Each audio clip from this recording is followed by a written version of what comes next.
I'm Ben with the BTC Sessions, and this is your bullish bit brought to you by Coinmiles.io, the best place to earn Bitcoin rewards when you spend your filthy fiat online. If you're not using it, you are leaving sats on the table, shop online, or get gift cards for all your favorite vendors, including retail, travel, apparel, home supplies, groceries, and more. Hit the link below and earn 25,000 sats just for signing up.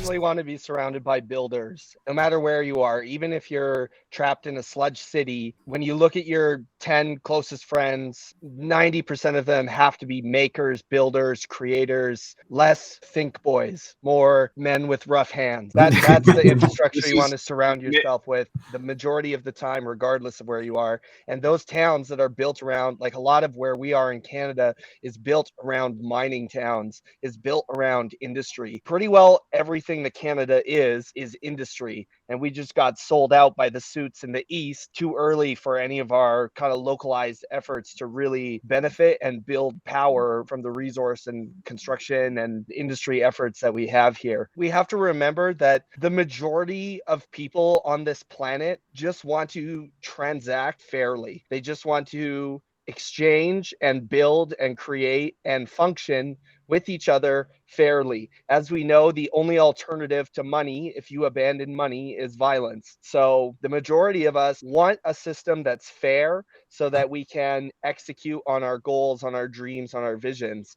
It's a very, very small percent of people that are pushing these ESG things and all these other ideas, which anytime I'm hearing some variation of them, the OFAC stuff, to me, it's just like BSV or Bitcoin Cash. They're just all going to fucking fail. And these guys at the top, the only reason that their signals seem so loud is because they're cantillionaires and they've been benefiting for a long time from that.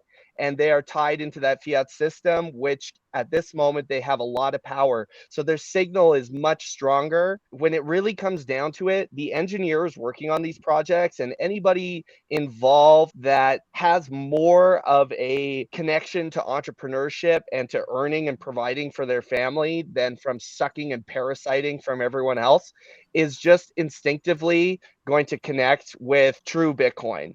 So looking into the future, I think that all of these splits and variation threats that do seem quite daunting will just start to not matter, because when the people at the top, when they're dictating the controls that they want to try and put in place, to anyone who has the actual skill and ability to execute on those demands, they're going to have to understand what's happening with Bitcoin. And I just have enough hope in humanity from what I've seen from Bitcoin, the amount of us connected around the world on this, that the individual is going to make the right choice in every one of those situations, every one of them. And I think, and I could be wrong, but when you look out and you see what we've been able to do in spite of the relentless restrictions and the bureaucracy and everything that's getting in the way of innovation, and how the United States has been long dead as a concept for 100 years, and yet we still are seeing really amazing things come together. That's just a testament to our ability to navigate these environments of theft. And I think everyone working in those is just trying to provide for themselves and for their families. And right now, the only way to acquire wealth is through fiat. And as soon as they learn that there's a better option, that Bitcoin is something that provides everything that money does, except it's a fair game, I think it's going to be pretty obvious for anyone who's plugging in a Bitcoin miner.